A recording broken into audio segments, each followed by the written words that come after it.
ever use Rhyme Zone? Hell yeah.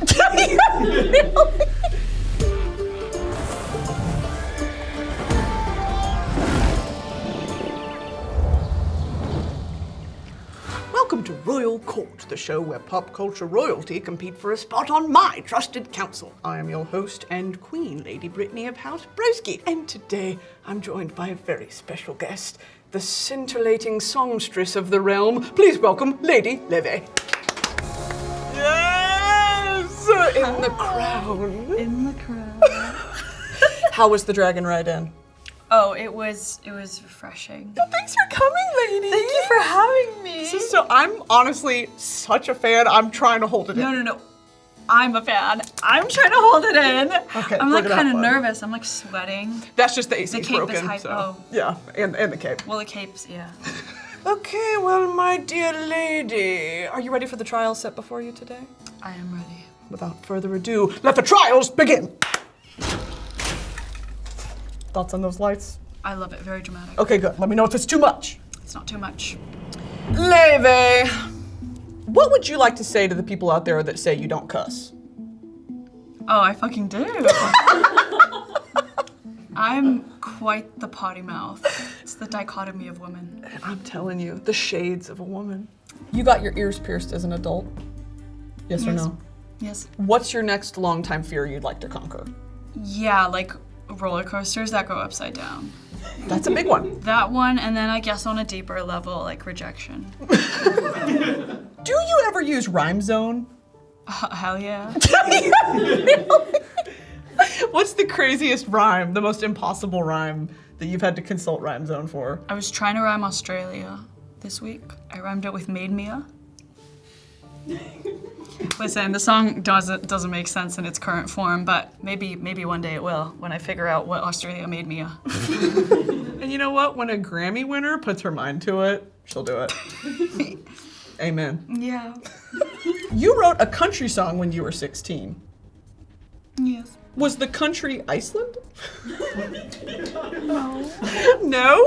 It was an obsession with early Taylor Swift Period. and the Chicks. Was it a sort of teardrops on my guitar or like picture to burn? It was more of a teardrops on my guitar. Love that. Yeah, it was very sad, and it was backed up with no experience. But you know what? There's nothing sadder than a country song. So like, It's what a so genre. true. The first lyrics were raindrops falling on my window pane. Like when you're leaning your head out the window, like chasing the. Yeah, I needed Rhyme Zone. Oh, God. What makes a great ballet flat? What do you look for? Like the shape of the toe. What do you lean towards? I really don't like the scrunchy toe that kind of looks like a penis. Do you know what I'm talking about? Yep. Especially if it's like light pink, that's like too close. Like, you can't, do you know what I mean? Yeah, we're getting into cosplay at that No, point. exactly. Yeah. So I like a good, smooth toe that isn't too pointy but not too round and isn't phallic. Yeah, we're not doing penis on the toe right now. You've said that you'd be open to writing a Halloween song. Yes. What spooky things are we talking about? Bats, ghouls, or are we talking more like you got broken up with at the Monster Mash? Ooh, that's very campy. I like the Monster Mat. That's a very campy idea, I think. I think, moons, black cats, kind of like this sexy Halloween. Like I put a spell on you, Annie Lennox. I put a spell on you mixed with Alison Krauss Goes in This House. Yeah! Like somewhere between those two. And thank you, Alison Krauss. Thank you, Alison Krauss, just in general. For everything. Which mythical singing diva do you relate to the most? Siren, mermaid, harpy? Maybe Siren?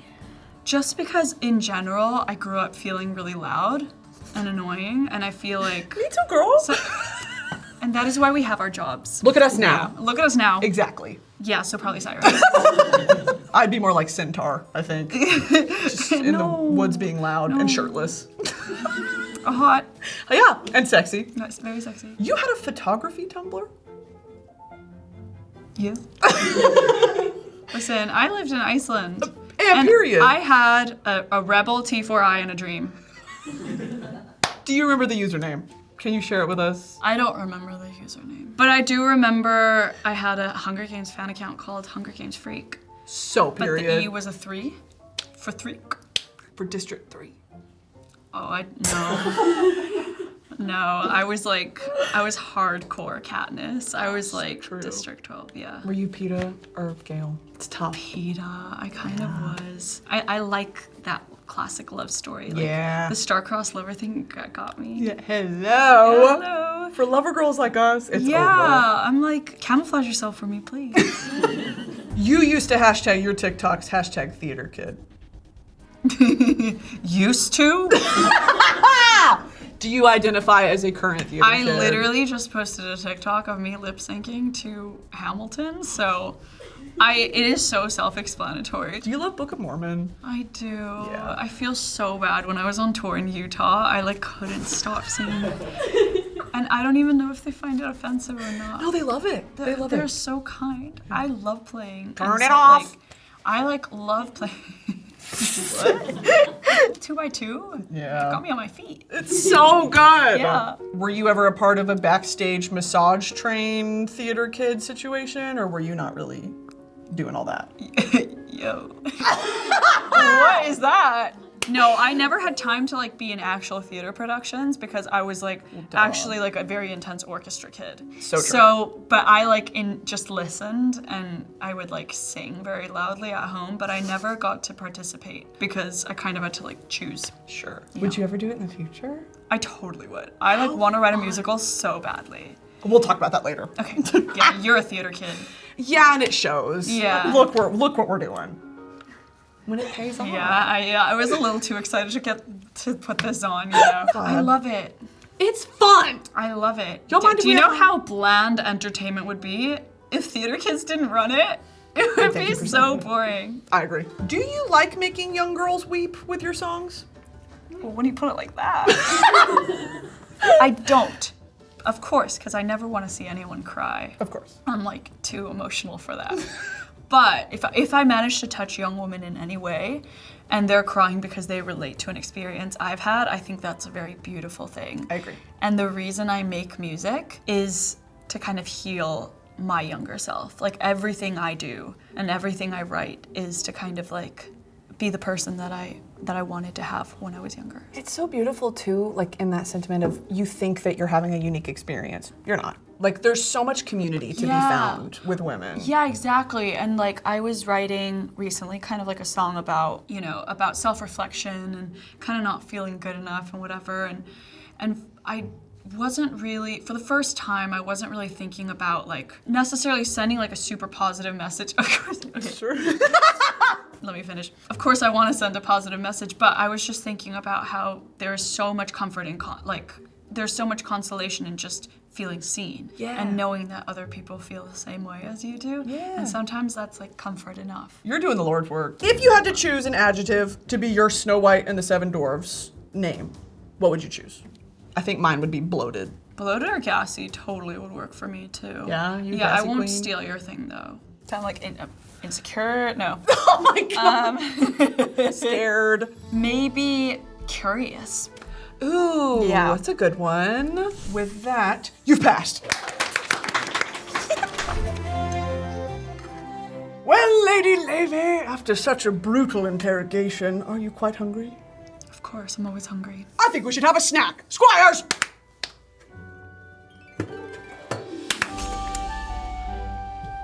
This is the Laufey special.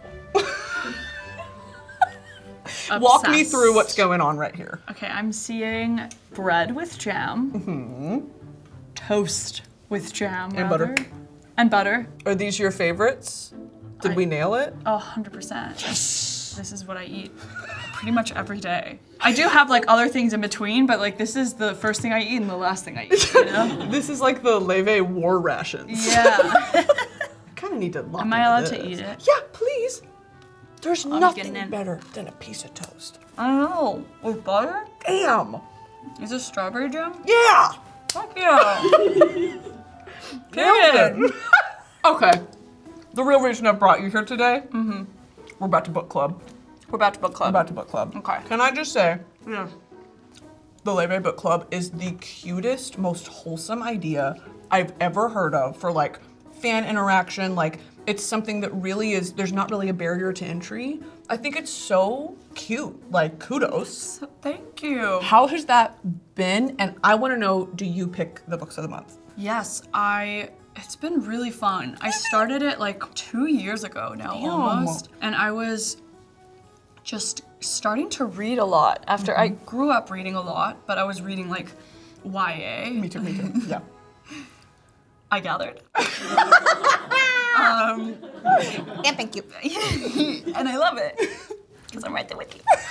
But then I moved to LA, and I was, learning to adapt to this post-college world, and I kind of felt like I was missing a lot of literature that I hadn't read in high school that a lot of kids had read. And then I also had just moved to LA, and I was really kind of trying to understand what LA was as a city. So my pretentious ass was like, I'm going to read about it. Period. And I started reading a lot of Joan Didion and Eve Babbitt's. Okay. And I feel like Joan kind of helped me kind of understand Southern California a little bit, kind of almost like a mother's voice. Oh. But Eve Babbitt's made me really it made me want to go out and go meet people and be social and go to parties and create stupid stories that I could have for the rest of my life as a young woman in LA. Made you want to develop lore. Literally, yeah, because what is her writing but the most insane lore? And so it kind of helped me romanticize LA a little bit, and then I got into reading, and I was, really sad for 1 year, and I was living on my own for the first time, and I think I read 54 books or something. Holy shit. And I was like, what a cute way to connect with my fans, to have a low stakes book club, which is what I call it. I choose the books. Period. And they're usually just my favorite books. And I don't know why I thought it was really fun to have a book club that if you don't finish reading the book, it's okay, read the Spark Notes and pull up. Talk, and let's talk about life. And, I made little playlists that went along with the books. Adorable. So yeah, we're reviving it again now. I'm so locked into that. Fun. Okay, in your opinion, what are some non-negotiables for a great book? It's tough. I mean, I just love a romantic storyline. It can be just the tiniest inkling of a romantic story. I need nothing. Yeah. But just a little bit of a flutter in my stomach, and I'm like, ooh. Might be the best book I've ever read. Might be the best book I've ever read. I do love kind of historical fiction. I love things that seem quite timeless, but I like things that are easy to read. I'm not trying to push myself through literature that I barely understand. Sure. There's a time and a place for that, and it's school. Your favorite book of all time is? The Secret is... Am I too? Really? I'm not joking. I was watching some of your interviews and I was like, no fucking way. Really? I love Donna Tartt. Me too. That book, well, let's be honest. That got me back into reading. What got me back into reading is ACOTAR. Fine, okay? Whatever. And taste. Cute. Yeah, that got a lot of my friends back into reading. And then I went down this rabbit hole of I've always loved dark academia and that Honestly, sort of dark thing. academia is the string that ties all of my favorites together. Whether it's Harry Potter or The Secret History or anything dark academia I think is really fun. I don't know, I think because I never got to do anything like that, so I kind of live vicariously through the book. No, me too. Yeah. I went to the most quintessential Southern American college. I went to jazz school. So we didn't get that Harvard experience, did we? My twin sister literally went to a Castle University in Scotland. It looked like Hogwarts. She got the fantasy. She got the fantasy, so I had to read about it. And you know what? Because I'm not done talking about it, actually.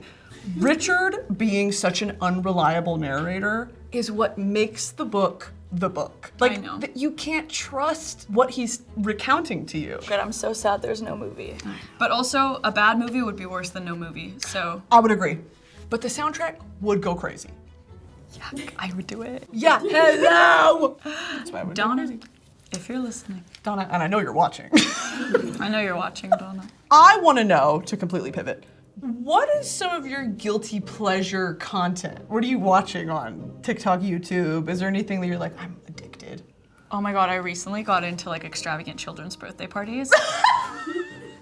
Go ahead and explain that one to me. It started me and my friend were just we found an Instagram of this girl who sets up the most absurd, custom built children's birthday parties. And at first I like kind of scrolled in like mild disgust, being like, they're not gonna remember this. And I keep scrolling, and then I'm like, I turn to my friend and we're like, this kind of eats, like, and I couldn't stop looking, and I was like, I need to find more of these like party planners, and I was just like deep, like saw this like minion carnival, like it was so cute. Yeah. Oh my god. You're like, if it's well done, it's well done. Well done, and I was like so amazed by it. So that's kind of my current guilty pleasure. Love that. Yeah. For your next birthday, a tasteful minion birthday, 26. Yeah. Tasteful Wouldn't that Paw be Patrol. so fun? It'd be a blast. It'd Bouncy be castle. I saw one that was American Ghoul. Okay. And Copy it that. was impeccable. It was an American Girl and Ghoul themed party.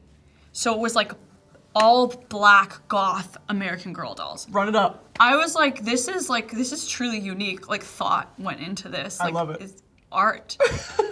Okay, a more serious question. Yes. You've said that as an artist, you don't wait for inspiration to strike, but rather you can extract inspiration from anywhere. What's the most unlikely place that you've ever been like, God, that'd be a good fucking song? I feel like driving around LA, like a lot of billboards. Ooh, Fashion Nova.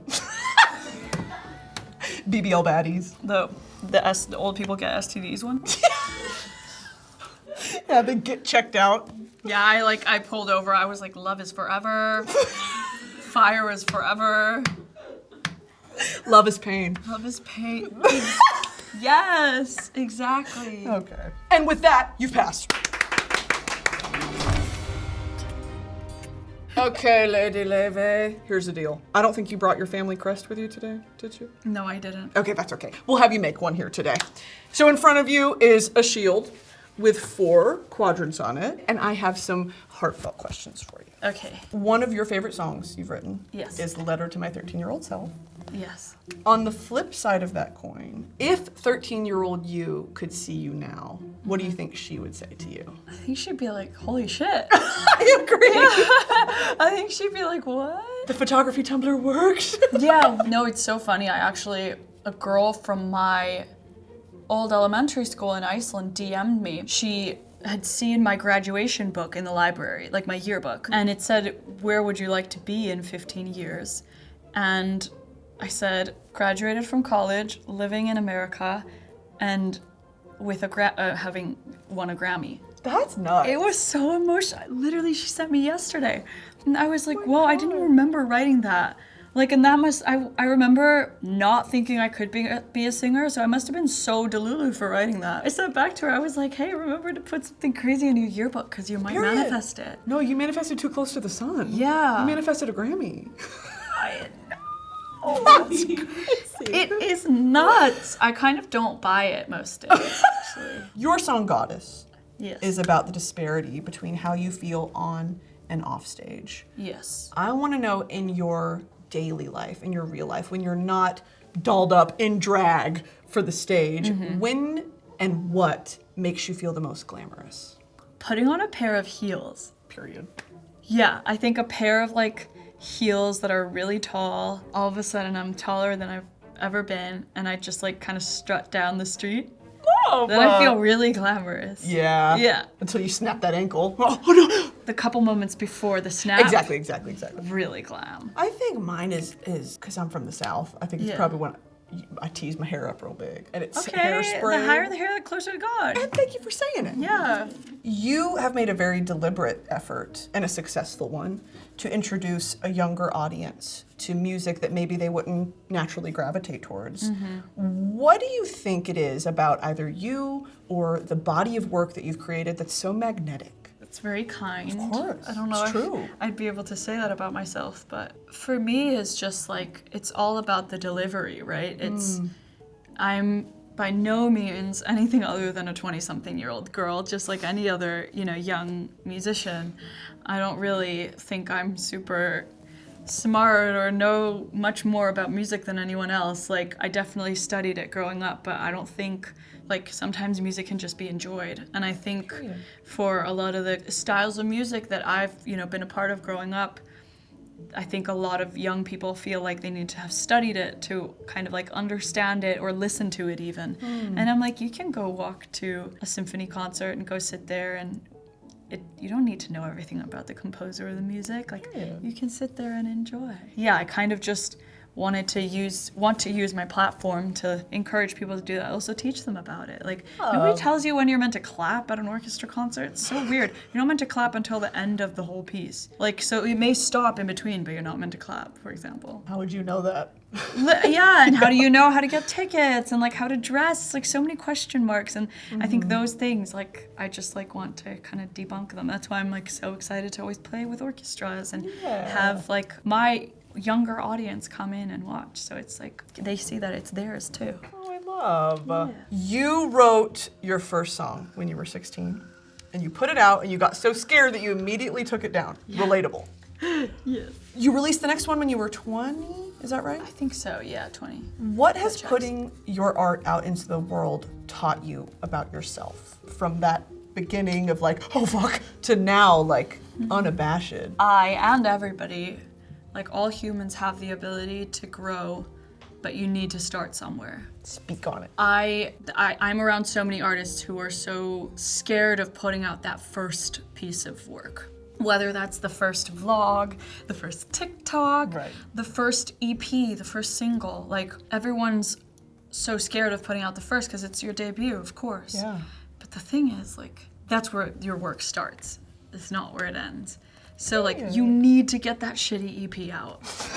Or else you have nowhere to grow from. Everyone I know has a shitty EP. Most artists nowadays have, like, a home-produced EP that's, like, not, you know, the highest quality, but usually, like, my EP is, like, a lot of my fans' favorite. Even as an adult, you have the ability to grow and learn and improve. Yeah, I think it's something, too, about, like, the inevitable artist journey. Like, your taste is always going to be miles ahead of what you've done because you're seeking the next thing. Exactly. And it's like, you can look back at your discography and think, yeah, I have a nostalgia for that song, but this is the shit that I'm like. Exactly. Yeah. And nothing's all up either. It's like a constant, like a curve.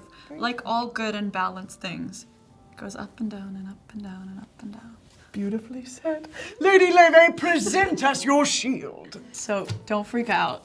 It's really good. Oh, wow. Thank you. I'm addicted. This is something that reminds me of my home, which is fishies, because Iceland, we have a lot of fish. This is my favorite hobby, it's music. Cute. I was like, what can I do that's not music? And then I realized that music is my hobby. It's not only my work, it's mostly my hobby. And also party planning, kids party planning. Yeah, I gotta work on it, but it'll be there. That'll be there next time you do the show. Exactly. And then this is a bunny. It's meant to be Memo the bunny, who's my little fictional bunny character. She looks a little cross-eyed though. A symbol from my upcoming project. It's really good. That's so nice. I feel like all the symbols are like very different aesthetics. Addicted to it. Because we're just a mixture. We're just a mixture. That's it's very telling of who I am because I'm just a mix of different things. Love it. Well, you did amazing, Laufey. Congratulations. Would you sign it for me? Oh, yes. With that, Lady Laufey, I would like to induct you into my royal court. We shall celebrate with a knighting. Stay right where you are. I knight thee, Lady Laufey, Master Librarian of the Realm. And a parting gift for you. Oh, thank you so much. You are Wait, this is so cute. I love it. I'm so glad. I will never forget this. Is there anything you'd like to promote to my realm? My song Silver Lining is out now.